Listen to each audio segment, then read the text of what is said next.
Hi there. I can't tell you how good it is to see you. I assume you're here because of the advert in the paper? But come on in, it's freezing out here. Welcome to the Red Lion in the English village of Bedlstead.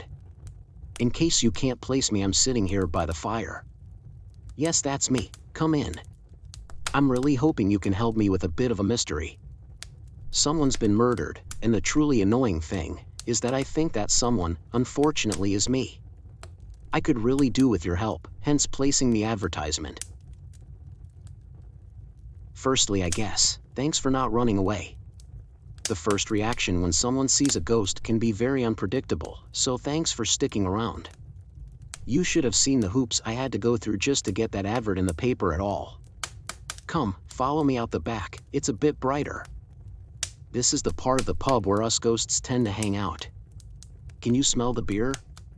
Boy, I could murder a pint of Old Peculiar right now. Oh, and what I'd do for a cigarette. Tony, a large glass of white for me too?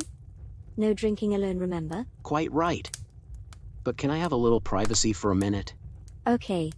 I'm gone. Oops, sorry. Ghosts can be a bit tetchy. Back in a sec. Sorry about that. Had to step out for a moment. Betty has been here a long while. Not the oldest ghost by a mile, as that title goes to Reverend Miles Abraham, but she has been here since 1943, which is quite a time. And I kinda like her. Anyway, as you can see, I'm easily distracted, so hope I don't appear rude, but I had better introduce myself. I'm Tony Ferrari, yes, like the car, but unfortunately no relation. And I'm dead. And when I say dead, I actually mean murdered. That makes a difference. Not that I remember my murder, apparently no one does, but all the other ghosts tell me that I must have been deliberately and probably violently murdered, in order to have ended here in this odd, in-between, crazy life, or in fact, death. And what am I? A memory? A dream? A ghost? Well, yes, all three. Time is the problem, apparently. Although we ignore time most of our lives, I admit I didn't really pay any attention to time, as what I assumed, if I assumed anything, appears not to be true at all. Time is directional. Who knew? Well, apparently lots of people. Just to most people it wasn't important. Ask the Cooktai Aboriginal people of Australia, they knew. Einstein, he knew. During our lives we are in, and I mean geographically, in many different places, it's just time that puts it in a linear direction. When you shake up time, bits of us are still in those different places, just the time that put it all in order is gone, the glue is gone. And there we are dead, with parts of our soul, like memories, stranded in the places we have been. And that is me, stranded. Don't get me wrong, there could be worse places to get stranded than a beautiful pub in the Kent countryside. And in death it looks like I met someone who I could have potentially spent my life with, I mean Betty. Talk about irony. But then I'm also new at this, I'm newly murdered. Perhaps in 300 years I won't care, but considering it was just last month, less than 4 weeks ago, I was shopping for Christmas, and now I'm dead and I have no clue how I was murdered, who murdered me, or the thing that makes me the most pissed, why? Why? By the way, what I just told you. You know about Betty? Keep that quiet if that's okay. I haven't told her. What's the point? I mean, how do you tell a girl who has been dead for over 80 years that you are interested? Do ghosts have relationships? If life, I mean death, I don't think I'll ever get used to thinking of myself in the past tense, but I mean if whatever this is never ending, how does that work? Anyway, as you can tell from my accent, I'm not from around here. I had been a detective with the NYPD until 10 years ago. But being a detective wasn't like in the movies. It wasn't like Columbo, or Kojak, or Agatha Christie, it was mostly paperwork. I had a great partner, Thomas Clifford, but when he died, I kinda lost the buzz for it, and every day just became the same routine, same drug busts, same bad people. Then to my complete surprise, I found out that Thomas left me something in his will. In fact, his dad had. As his dad went 5 days before Tom. His dad was British and owned a bookshop. So that is what I have been doing, running Finsbury Books. It's a small bookshop in London, just off Finsbury Square. Some modern authors, but over the years we have developed a reputation for tracking down classic books for collectors. Also buying up old collections from people who died, and whose family didn't share the same love of books, just money. But don't get me started on those. But enough of that. Would you like to see a photo? Of me, I mean? This was my local boozer and they have some photos in the hall. Not a bad photo, even if I say so myself, that's from last year's London Book Fair. They only put it up last week and not sure I like being placed next to the toilets, but this is me. Or perhaps I should say, that this was once me. It's an odd feeling that there will never be another photo of me. Ever. This is a bit of a rogues gallery. I never paid much attention before, except I admit, I had noticed this one. And this is Betty. Her dad once owned this place. I'm glad her photo is here too. The Reverend said he had seen Betty grow up here when she was a little girl, right up to the time she packed her bags and left to join the RAF, but he doesn't know how she was murdered, or by who either. It's very frustrating. I know it's a bit grubby up in the attic, but when the pub's getting full, this place is quiet. You guessed it.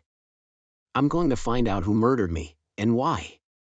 It seems that it is possible for ghosts to move on. Not that we have any inside scoop to what moving on means.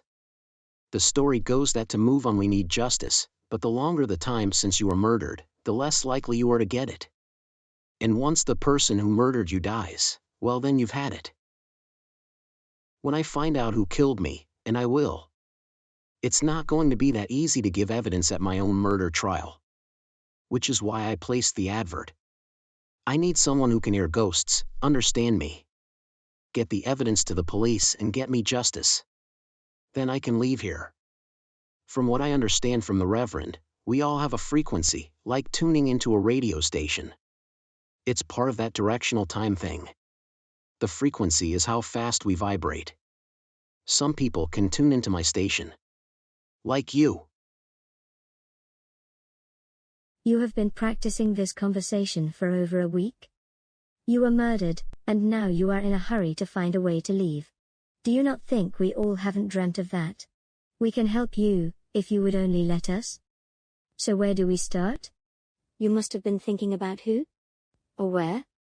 Or why? I'm guessing it has to be something to do with the bookshop. Fancy a trip to London? I can fill you in on the way. This may sound a bit weird, but we're driving to London. Took me a bit by surprise too, but Betty and me are going to haunt my car all the way to Finsbury Square.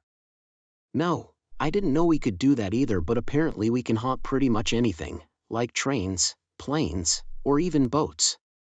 We could haunt a teapot if it was big enough. That's Bob, over there with Betty.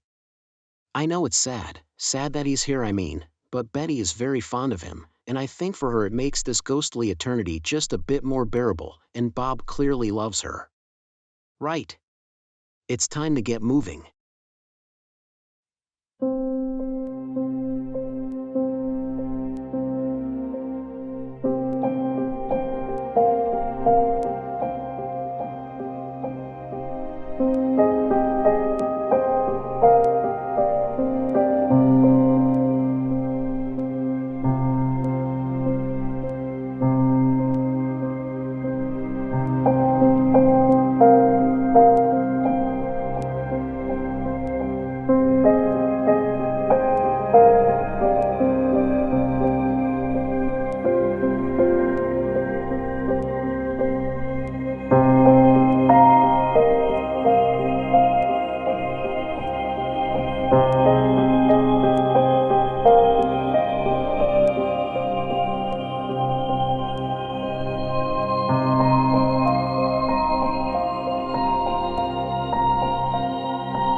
I'm on the last catalogue now.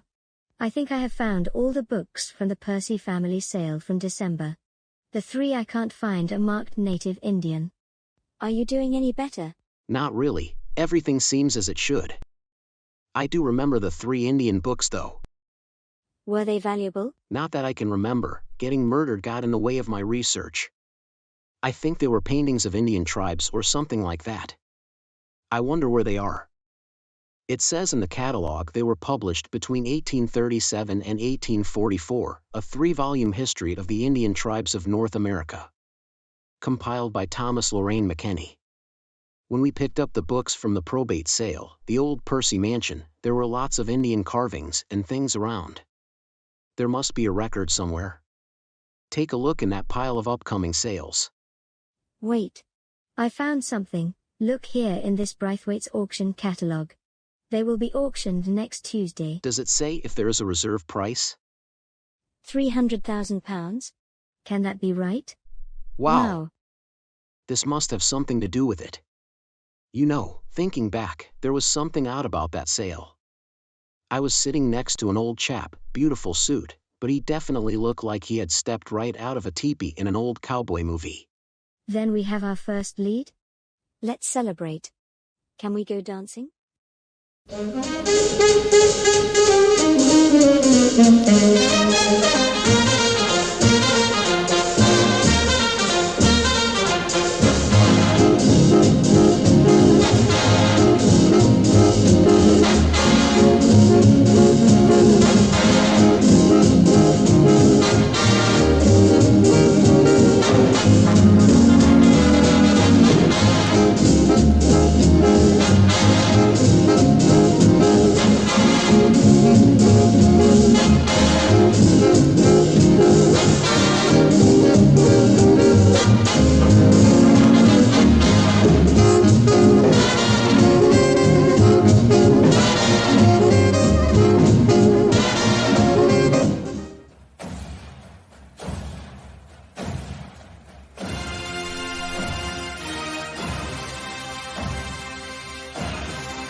There might be something here? The Dawes Act of 1887 divided tribal lands into allotments. Over 90 million acres were sold to non-natives, and white speculators basically conned their way to get the land for almost nothing. This article in the London Times says that the Cherokee Nation are presenting exciting new evidence to the British courts in their bid to reclaim their land. Why the British rather than the American courts? Do you think there is something in these books that would help their case? It would send shockwaves around the world if the Cherokee Nation could prove their case and reclaim their lands. Not just in America, but indigenous tribes everywhere. But why did I have to die?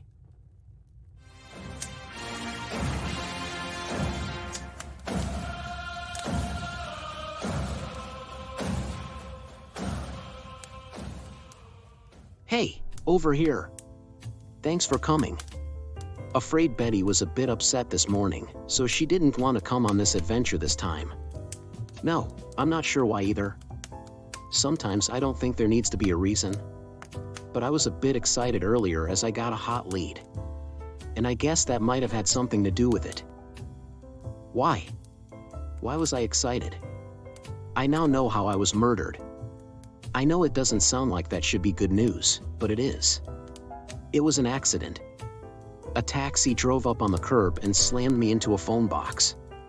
Don't get me wrong, I'm glad I don't remember, as it's a pretty shitty way to die, a broken neck. But at least I now know how. According to a newspaper article, the taxi swerved to miss a motorbike. And that is probably why no one has been brought to justice. As they think it was an accident. Except obviously we know it can't be. Otherwise I wouldn't be a bloody ghost. The taxi driver was interviewed by the police, as was the motorcyclist, and it was put down to a tragic accident. However, I've met the motorcyclist before. And I don't believe in coincidences. His name is Barker, Harry Barker, and he works for the Percy estate. Yep, the estate where we got those Indian books. He even showed me to my seat for the auction. He introduced himself as Mr. Percy's butler. Can this be an Agatha Christie novel after all? The butler did it? Well, at least he must be involved in it, don't you think? The Percy Estates in Hexham, in the county of Northumberland. In the phone box in which I was so rudely decapitated, just around the corner from the bookshop, is 300 miles apart, so no coincidence in my mind at all. I'm just glad I'm not a headless ghost, like Headless Nick from Harry Potter. So this is why we're here at the Grapes in Hexham. I stayed at this pub last time, the night before the estate sale. I had a lovely steak and kidney pie. Tomorrow I'm going to take a nosy around Percy Hall and see what I can find. Might even have some fun at a Mr. Harry Barker's expense.